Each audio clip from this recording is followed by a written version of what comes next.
I stand here profoundly moved by what I have experienced the past 2 days.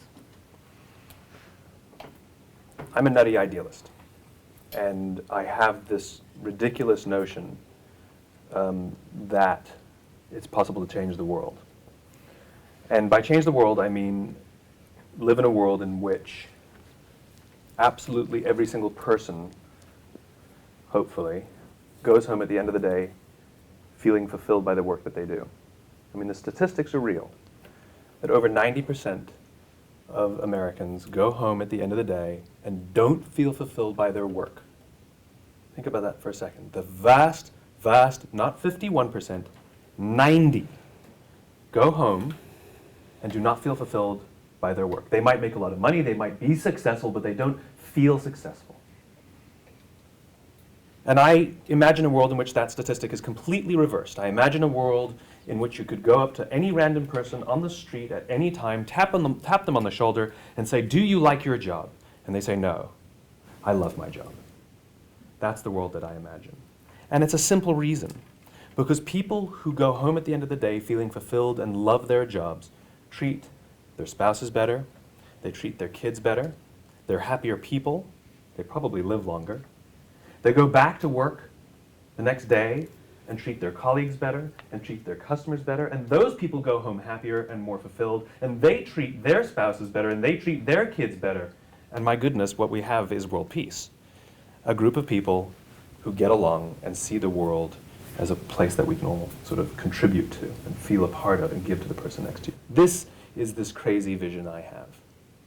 And I talk about it and I write about it, and I'll talk to anyone who will listen, and have devoted basically my life to building this world.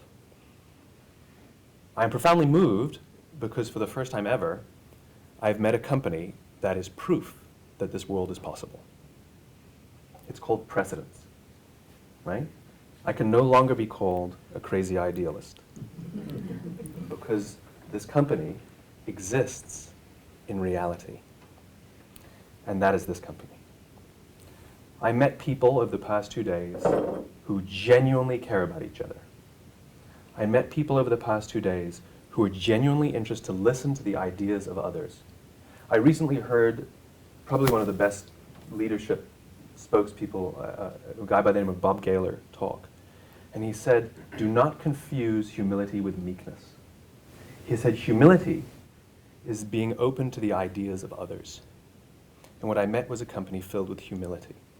A company where every single person shows up and is genuinely interested in the ideas of others, no matter what they do in the company. It is remarkable. In fact, the only reason I find myself here now is because I met a remarkable man who said, "I'm open to your ideas." And he came to me, and we had lunch, the famous 3-hour lunch that was supposed to be a 1-hour lunch. And we shared this idea of the world together. And as I said to Bob, you had me at huh.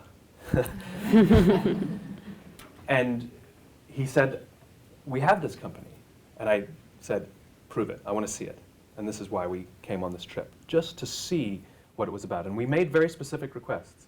No hubbub, no tour, no sort of purpose-built tours. Just show us people, let us interact. Don't prepare, no PowerPoints, just let us roam. I want it to be real, not artificial or superficial.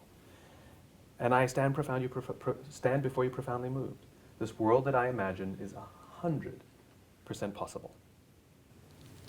What you have is a blueprint. What you evolved, what you tried out through trial and error, and there was a vision of something that could be better, that we could do something, this nutty desire that we should enjoy work and that it can be better and we should sort of respect each other. I mean, these are things that are usually punchlines at the ends of corporate speeches or political campaigns, But what started off as an idea that was actually followed through on, and you see the impact, is a blueprint. When I say it's a blueprint, I do not mean that we copy it down, write it down, and give it to another company for them to copy. That's not what I mean. What I mean is, now imagine what you did with each individual person now becomes an individual company in the United States. Right? So this now stands an example of a different way to live. not work, a different way to live. And one other company, regardless of their size and regardless of their industry, will see it and say, that's interesting, and it won't be perfect, and it won't be easy, and it won't be difficult, but they'll give it a try. And then they'll tell another company, and they'll give it a try. And then they'll give it a try, and then they'll give it a try. And all of a sudden, you get 100 or 1,000 companies that move on the exact same pace and the exact same scale that it happened internally. Now let's take that blueprint and make it even bigger. Let's say that each company represents a nation state. But all of a sudden, one nation does things a little differently. That nation's called the United States of America. This nation was founded based on an idea, right? Don't forget, in other countries, when you take an oath to protect the borders. In this country, you take an oath to protect the Constitution. You take an oath to protect an idea. They decided. It was an entrepreneurial venture. It was an experiment. It's the American experiment, where they sat around a table and said, we have an idea for a country. Here's the idea. In fact, we believe so deeply in it that we believe that we want to be disconnected from the previous management to try it on our own. Here's the crazy idea. All men are created equal. And in your words, there is no us and them. There is only us. And all of these people are entitled to certain unalienable rights.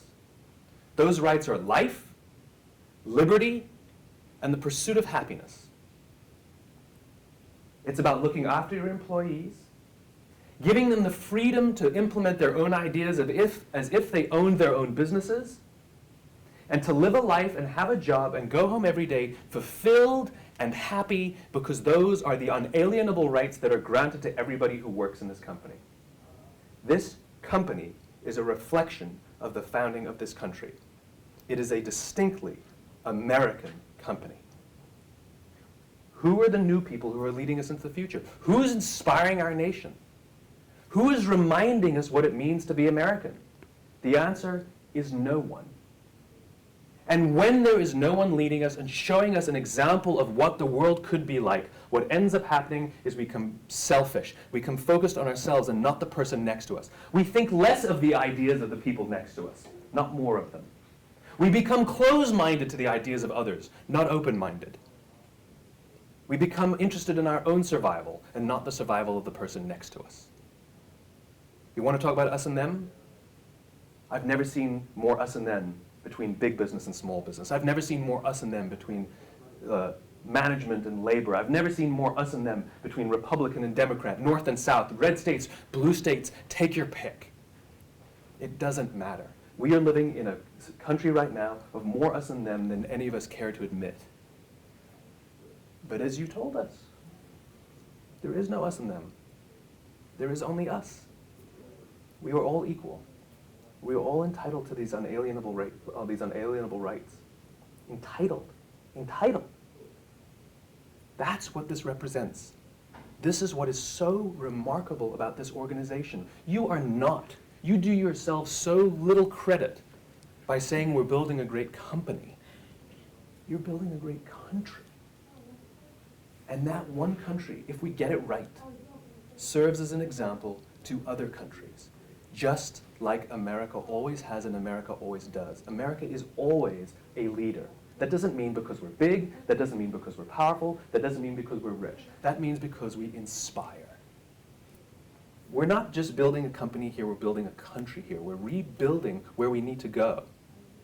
This is a shining example. What you are doing is a blueprint for absolutely every single company and every single person who believes in these unalienable rights and wants the right to live in life, liberty, and the pursuit of happiness. This is what I find profoundly amazing about this company.